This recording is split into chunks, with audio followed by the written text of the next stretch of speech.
नमस्कार, स्वागत है आपका इंडिया वॉइस पर और मैं हूं आपके साथ स्वीटी दीक्षित। बुलेटिन की शुरुआत करेंगे बड़ी जानकारी के साथ। यूपी बीजेपी के संगठन में हो सकता है बदलाव। प्रदेश अध्यक्ष संगठन महामंत्री की आज दिल्ली में अहम बैठक। भूपेंद्र चौधरी और धर्मपाल सिंह दिल्ली में है मौजूद। राष्ट्रीय अध्यक्ष जेपी नड्डा से दोनों करेंगे मुलाकात। संगठन के विस्तार पर लोगों के नाम पर लगेगी मुहर। संगठन महामंत्री बीएल संतोष भी मौजूद रह सकते हैं। उत्तर प्रदेश में हारी हुई लोकसभा सीटों पर होगा फोकस। इसी हफ्ते घोषित होगा संगठन के लोगों का नाम।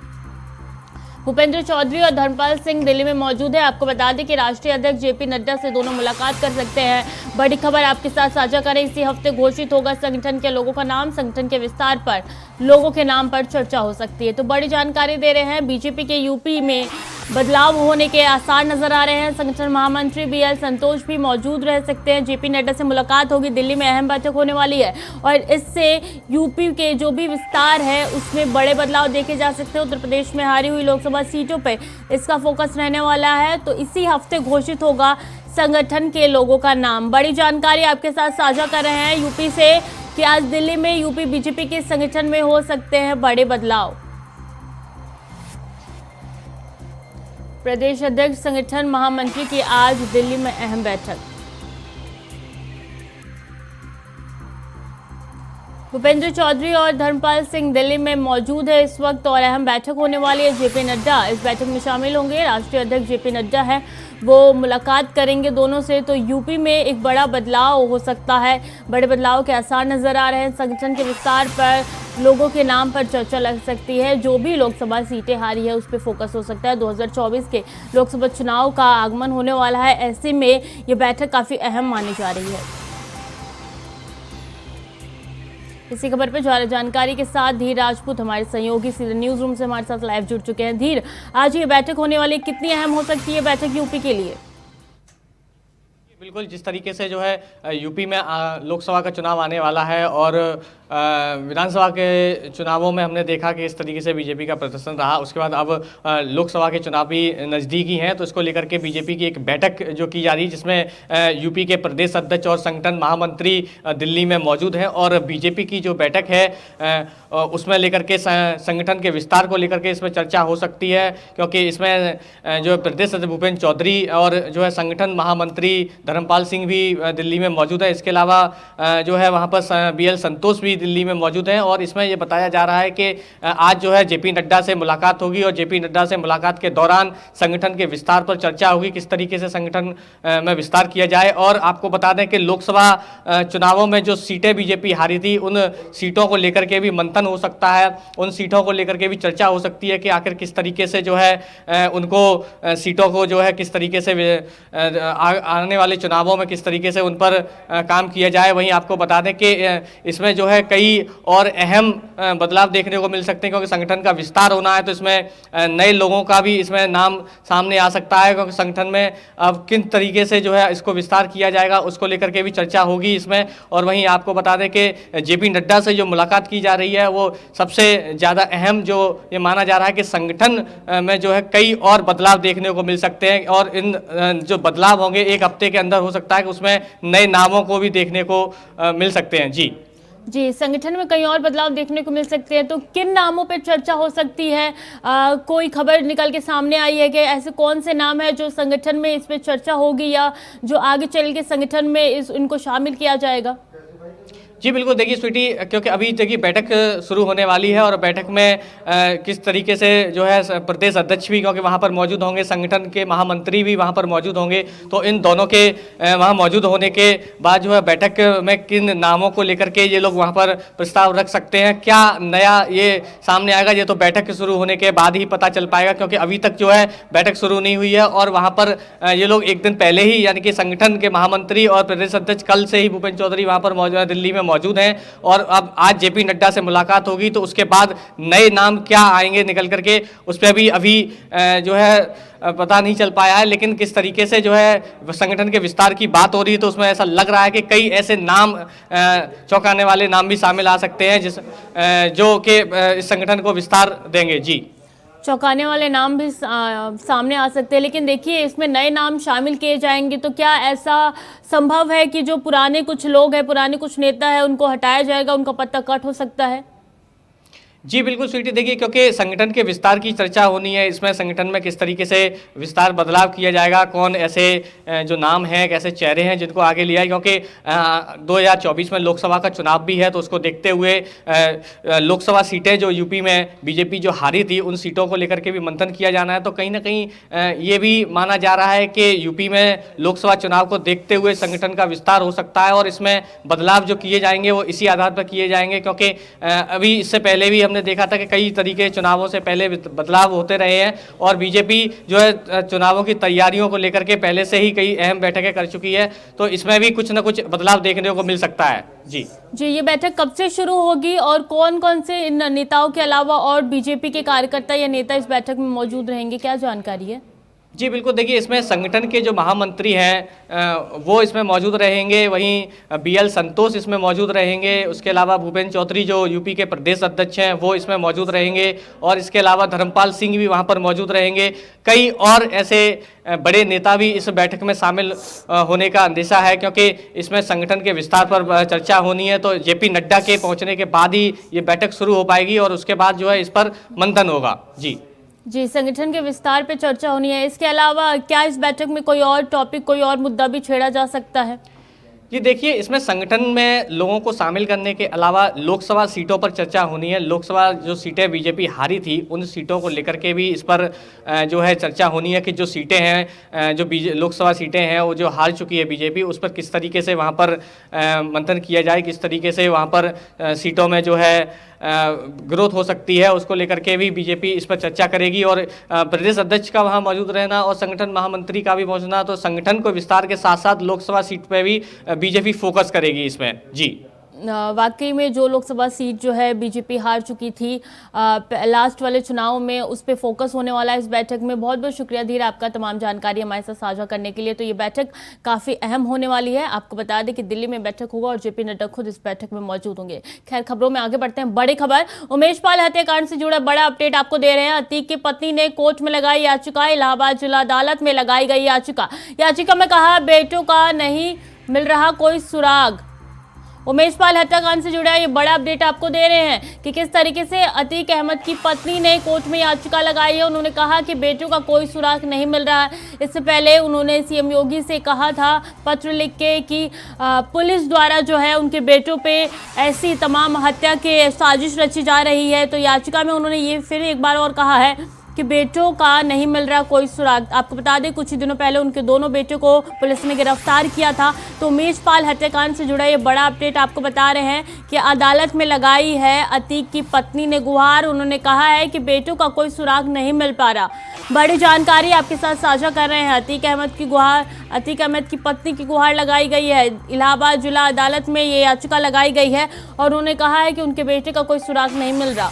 पहला बेटा 9वीं कक्षा में पढ़ता है, दूसरा बेटा 12वीं में, जिसको पुलिस ने कुछ दिनों पहले गिरफ्तार कर लिया था। आपको बता दें कि पुलिस कस्टडी में है इस वक्त दोनों बेटे उनके। अब उनको लेके जो है गुहार लगाई गई है अतीक अहमद की पत्नी के द्वारा। वो कह रही है कि उनके बेटे का कोई भी सुराग नहीं मिल पा रहा। तो बड़ी जानकारी आपको दे रहे हैं। उमेश पाल हत्याकांड से जुड़ा हुआ इलाहाबाद जिला अदालत में याचिका लगाई गई है। इसी खबर पर शोएब रिजवी ज्यादा जानकारी के साथ जुड़ गए हमारे साथ। शोएब, क्या है ये पूरी याचिका और किस तरीके से वो ये आरोप लगा रही है कि कोई भी बेटी का सुराग नहीं मिल पा रहा, क्या अपडेट? बिल्कुल, उनकी तरफ से याचिका की गई, चूंकि उनके दो बेटों को पुलिस ने उठाया है और अभी तक उसको कहीं गिरफ्तारी नहीं दिखाई गई, नहीं वापस वो पहुंचा है। तो उसको लेकर के उन्होंने याचिका की है और उम्मीद की जा रही है कि आज इस पर सुनवाई हो सकती है और उस पर आगे कोर्ट अपना कुछ निर्णय दे सकती है। लेकिन फिलहाल जिस तरह से मामले में लगातार दबाव बन रहा है, पिछले कुछ दिनों में शाइस्ता परवीन ने भी जिस तरह से अब एक तरह से कह सकते हैं कि जहां मुख्यमंत्री को पत्र लिखा है उसमें जान का खतरा बताया, वहीं अब कोर्ट की शरण में भी गई है और कोर्ट में बाकायदा उनकी तरफ से एप्लीकेशन मूव की गई है जिस पर आज सुनवाई हो सकती है। उसमें तमाम चीजें कही गई हैं और कहीं ना कहीं जो उनके बेटे हैं, दो बेटे हैं, उनके बारे में कोर्ट को बताया गया है कि वो वापस नहीं आए हैं और ना ही अभी तक पुलिस ने गिरफ्तारी दिखाई है। ऐसे में अब कोर्ट में ये चीजें तय होंगी और क्या कुछ आगे निर्णय आता है इसका इंतजार करना पड़ेगा। जी, जो पुलिस सबकी रक्षा करती है, जो पुलिस सबके रक्षा के लिए तैनात रहती है, उन्हीं पे आरोप लगाया गया है कि बेटे उन्हीं की कस्टडी में, उन्हीं की हिरासत में सुरक्षित नहीं है।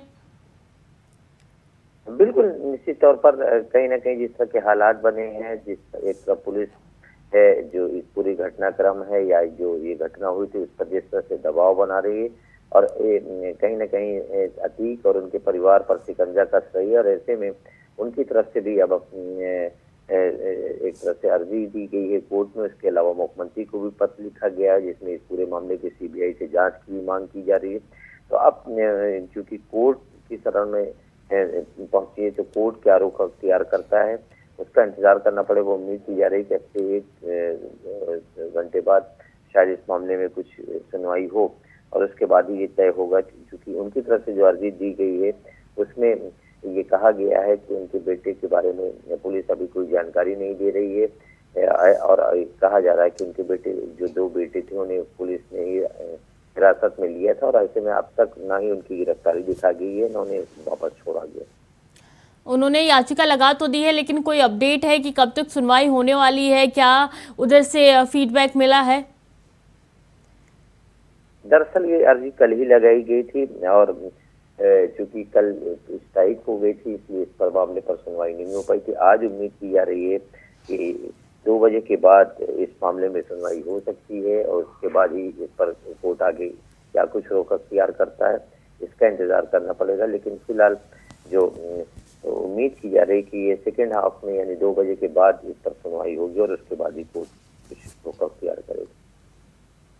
जी, और क्या अपडेट है इस केस को लेके, क्योंकि देखिए किस तरीके से लगातार इनसिक्योरिटी जो है अतीक की पत्नी की तरफ से दिखाई जा रही है।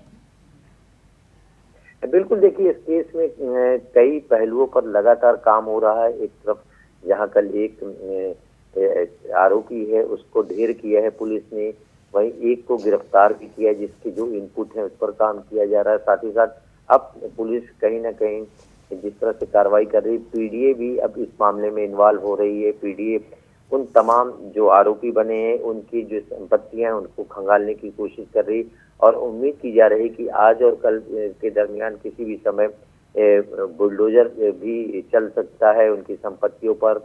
उनके कागजात चेक किए जा रहे हैं। खास तौर से गुलाम जो एक आरोपी है उसके बारे में कहा जा रहा है कि उसकी संपत्तियों का पता लगाया जा रहा। अरमान एक है उसकी संपत्तियों का पता लगाया जा रहा है। तो अलग अलग। जी शोएब, बहुत बहुत शुक्रिया आपका तमाम जानकारी हमारे साथ साझा करने के लिए।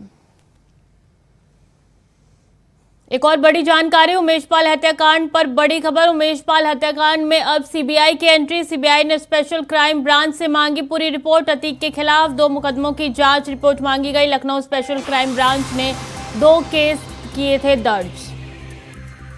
उमेश पाल हत्याकांड से में अब सीबीआई की एंट्री हो गई। बड़ी जानकारी आपके साथ साझा कर रहे हैं। उमेश पाल हत्याकांड चर्चित हत्याकांड है। सीबीआई ने स्पेशल क्राइम ब्रांच से पूरी रिपोर्ट मांगी है। तो इस पूरे हत्याकांड में सीबीआई की एंट्री हो चुकी है। अब आगे कार्रवाई की जाएगी। अतीक के खिलाफ 2 मुकदमे की जांच रिपोर्ट मांगी गई है। ब्रांच ने 2 केस का दर्ज किया था।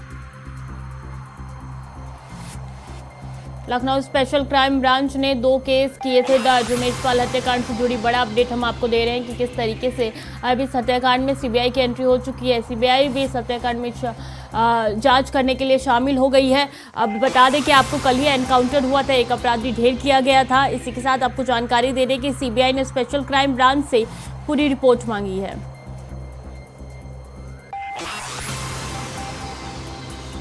इसी खबर पर न्यूज रूम से सीधे राहुल शर्मा हमारे साथ जुड़ चुके हैं। राहुल, देखिए अब इस पूरे केस में सीबीआई की एंट्री हो चुकी है, क्या अपडेट है?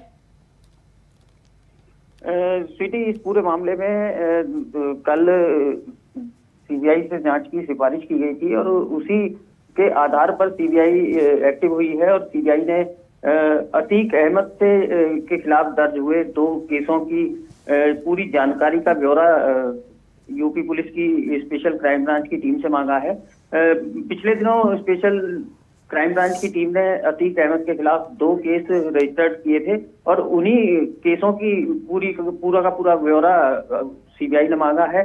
जाहिर तौर पर ये संकेत है सीबीआई का इस पूरे मामले में एंटर होने का, तो कहीं ना कहीं जिस तरह से विधानसभा में सीएम योगी ने एग्रेसिव होते हुए ये दावा किया था कि अपराधियों को मिट्टी में मिला दिया जाएगा, तो कहीं ना कहीं उसी पैटर्न पर उसी राह पर पुलिस चल रही है। कल ADG law and order Prashant Kumar का बयान भी आया था। उन्होंने प्रेस कॉन्फ्रेंस के दौरान साफ तौर पर यह कहा था कि यूपी के अंदर जितने भी अपराधी हैं उन्हें संरक्षण देने वालों के खिलाफ भी सख्त कार्रवाई होगी और अपराधियों के खिलाफ भी पुलिस सख्त से सख्त कार्रवाई करेगी। तो जाहिर तौर पर मामला सीबीआई के हस्तक्षेप के बाद और ज्यादा गंभीर हो गया है। जाहिर तौर पर सरकार की मंशा साफ हो गई है। सरकार इस मामले में किसी भी तरह की कोताही बरतना नहीं चाहती। सरकार इस मामले में सख्त से सख्त कार्रवाई करना चाहती है और सीबीआई की एंट्री इस बात का साफ संकेत है। जी, सीबीआई की एंट्री हो चुकी है। इससे पहले हमने देखा कि किस तरीके से एसटीएफ जो है अलग अलग राज्यों में जाके, अलग अलग जिलों में जाके जो है दबिश दे रही है ताकि अपराधियों को पकड़ा जाए। बिल्कुल स्वीटी, इसमें कोई दो राय नहीं है। और कल प्रयागराज में जो दिन दहाड़े जो मुठभेड़ हुई थी वो भी इस बात का साफ इशारा है कि सरकार के निर्देश पर यूपी की पुलिस किसी भी तरह की कोताही इस मामले में बरतने वाली नहीं है। सख्त से सख्त कार्रवाई की तैयारी हो रही है। सख्त से सख्त कदम उठाए जा रहे हैं। कई राज्यों में दबिशों की वजह भी साफ तौर पर यही है कि जल्द से जल्द उमेश पाल हत्याकांड में शामिल रहे तमाम लोगों की गिरफ्तारी हो या फिर उन्हें धराशायी किया जाए। पुलिस की मंशा बिल्कुल साफ है। क्राइम कंट्रोल करने और अपराधियों के हौसले तोड़ने के लिए पुलिस कोई कसर बाकी नहीं रखना चाहती है। एडीजी लॉ एंड ऑर्डर की प्रेस कॉन्फ्रेंस में भी कल इसी बात का संकेत मिला था। इसके अलावा एक अहम चीज और भी है कि अभी तक की जो पड़ताल हुई है उस पड़ताल में इस मामले में अतीक के साथ साथ मुख्तार अंसारी का जो इन्वॉल्वमेंट सामने आया है वो बेहद चौंकाने वाला है और वो कहीं ना कहीं पुलिस के लिए भी चिंता का सबब है। जाहिर तौर पर मुख्तार पर भी पुलिस की निगाह, क्राइम ब्रांच की निगाह और यूपी एसटीएफ की निगाह लगी हुई है। तमाम वो चीजें खंगाली जा रही हैं, तमाम वो सबूत इकट्ठा किए जा रहे हैं जिनसे ये साफ हो सके कि इस मामले में अतीक के अलावा और कौन कौन लोग शामिल हैं।